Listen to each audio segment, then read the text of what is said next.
Violencia intrafamiliar. La violencia intrafamiliar es cualquier tipo de agresión que ocurre dentro del núcleo familiar.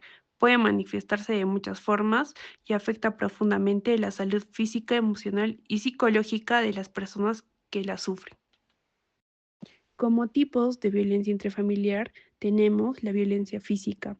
Es la forma más visible de violencia. Implica golpes, empujones, quemaduras o cualquier acción que cause daño corporal a la otra persona durante el entorno familiar.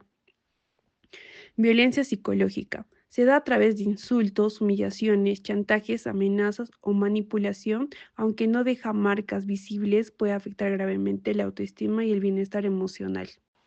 Violencia sexual.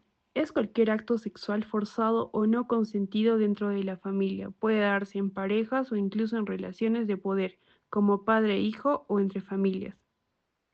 Violencia económica. Ocurre cuando una persona controla el dinero, impide trabajar o niega el acceso a recursos básicos, generando dependencia económica en la víctima. Violencia patrimonial. Consiste en dañar, destruir o controlar bienes, objetos personales o documentos importantes de otro miembro de la familia, como forma de castigo o control. Violencia hacia la pareja. Puede ser física, emocional, sexual o económica. Suele desarrollarse en relaciones donde no hay equilibrio de poder, control o celos excesivos. Violencia hacia los hijos. Se da cuando se agrede físicamente o emocionalmente a los niños o cuando se los descuida. Violencia hacia el adulto mayor. Es el maltrato que sufren las personas mayores dentro de la familia, ya sea por negligencia, abuso físico, económico o abandono familiar. Ahora vamos a hablar sobre los factores de riesgo y causas de violencia intrafamiliar. Primero, ¿qué son los factores de riesgo? Estos vienen a ser condiciones o situaciones que aumentan la probabilidad de que ocurra la violencia en una familia. No la justifican, pero sí ayudan a comprender por qué puede darse. Dentro de esos factores podemos identificar tres. Los primeros, que son los factores individuales, tales como el consumo de alcohol o drogas, trastornos mentales no tratados, experiencias previas de abuso o violencia en la infancia, problemas de control emocional o baja tolerancia a la frustración. Luego tenemos los factores familiares. Estos tienen relación con el poder desigual, por ejemplo, el machismo, la comunicación deficiente o agresiva, la presencia de celos, desconfianza o control excesivo, y aquellas dinámicas aprendidas donde la violencia se normaliza como forma de corregir o de controlar. En el tercer punto tenemos los factores sociales y culturales. Estos vienen a ser modelos sociales que justifican la violencia, como por ejemplo el te pega porque te quiere.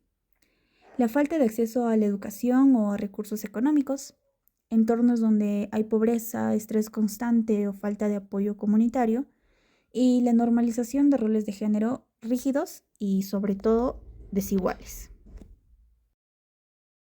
Pasamos con el ciclo de la violencia, que es un patrón repetitivo que suele darse en las relaciones donde hay violencia. Este es un ciclo y una serie de fases que se repiten una y otra vez, cada vez más intensas y no se detienen. La primera fase es la de acumulación de tensión. En esta etapa, la persona agresora empieza a mostrar signos de irritación, celos, control, enojo o impaciencia. La segunda fase es de agresión o estallido violento. Aquí ocurre la agresión directa, que puede ser física, psicológica, sexual o económica. Este es el momento más destructivo del ciclo, pues la víctima se siente humillada, golpeada, asustada o incluso en peligro de muerte. La última fase es de arrepentimiento o luna de miel, donde el agresor pide perdón, llora, promete que cambiará y se muestra muy cariñoso. La víctima cree que esta vez será diferente, pero esta fase solo genera confusión y esperanza, lo que hace difícil romper el ciclo. Pero ¿por qué es tan peligroso este ciclo? Porque se repite y se intensifica. Cada vez la fase violenta puede ser más grave y la luna de miel más corta o incluso desaparecer. Consecuencias de la violencia intrafamiliar, incluyendo los efectos de cómo afecta en víctimas y agresores. Acá se va a observar lo psicológico, lo físico y lo social. En lo psicológico, en las víctimas tendremos los trastornos emocionales que vendrían a ser la depresión, la ansiedad, el estrés postraumático, la baja autoestima y el sentimiento de culpa. Asimismo, se va a observar un aislamiento emocional que le va a generar miedo al hablar, una desconfianza hacia otros y la tendencia del aislamiento social. En lo físico tendremos las lesiones corporales, que acá vendrían a ser los golpes, las fracturas, las quemaduras, los hematomas, las heridas internas, entre otros. También vendrían a haber problemas de salud crónica, como el dolor crónico, como los trastornos gastrointestinales, las cefaleas persistentes y enfermedades cardiovasculares. En lo social tendremos la estigmación, aquí se genera vergüenza o culpa social impuesta por la cultura o lo que se refuerce al silencio. También las dificultades laborales o educativas. Aquí se va a generar un bajo rendimiento en el trabajo y también en el estudio, que también va a generar un abandono. Y pasando a los efectos en los agresores, aquí tendremos igual en lo psicológico, que vendría a ser la negación o justificación de la violencia. Aquí se va a generar un autoengaño, que se va a generar una minimización de los hechos o culpabilización de la víctima. También se va a observar una falta de empatía, que se va a dificultar por reconocimiento del daño causado. En lo físico, acá nos va a hablar que si bien es menos común que algunos agresores también puedan verse involucrados en situaciones de violencia mutua, el consumo excesivo del alcohol o en sustancias, eso va a afectar en su salud física. Y en lo social, tendremos las consecuencias legales, los arrestos, los juicios y los antecedentes penales. También tendremos los deterioros de relaciones. Aquí se va a generar conflictos familiares, pérdidas en la custodia de hijos y en el divorcio. Pasando a cómo impactaría la violencia intrafamiliar en los niños y adolescentes, acá nos va a hablar que los niños y adolescentes que viven en hogares con violencia intrafamiliar, ya sea como testigos o víctimas directas, pueden sufrir consecuencias emocionales, conductuales, físicas y sociales. Como primer punto tenemos el nivel emocional y psicológico. Aquí tendremos la ansiedad y el miedo constante, que acá se va a generar incluso en ambientes seguros, la depresión y baja autoestima, la culpa por no poder evitar la violencia o proteger a otros miembros de la familia.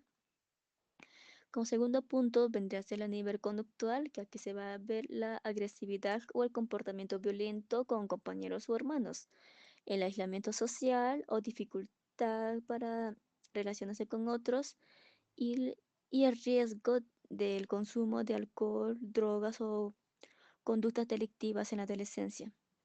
Como tercer punto, a nivel físico, acá se va a generar problemas psicosomáticos, como dolores de cabeza, vómitos o insomnio.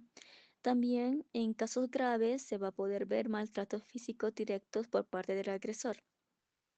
En el Perú, la violencia intrafamiliar es un problema serio que afecta a miles de personas.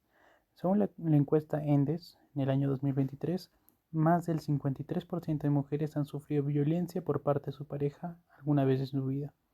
Para enfrentar esta realidad existe la ley número 30364. Es una ley que protege a las mujeres y miembros del grupo familiar. Esta ley permite dictar medidas como alejamiento del agresor o su salida del hogar. Además, existe otra ley, que es la 31155, que refuerza el acceso a la justicia para las víctimas. Durante el año 2023, los centros de emergencia de la mujer atendieron más de 160.000 casos de violencia. La mayoría de víctimas fueron mujeres y los tipos más comunes fueron violencia psicológica, física y sexual. Si necesitas ayuda, puedes acudir a comisarías o llamar a la línea 100. Estos centros te brindarán atención gratuita y confidencial las 24 horas. Recordemos también que el acompañamiento profesional, en este caso de un psicólogo, es clave para poder ayudar a la víctima a poder sanar y tomar decisiones seguras y recuperar su bienestar emocional, legal y social.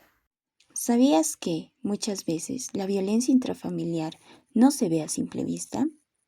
Puede esconderse detrás de una sonrisa, un silencio o incluso una excusa. Algunas señales de alerta incluyen el aislamiento repentino, el miedo constante o heridas que no tienen una explicación clara. También puede presentarse como un control excesivo o frases que dañen la autoestima. Si identificas un posible caso de violencia, lo más importante es actuar con cuidado. Escucha sin juzgar.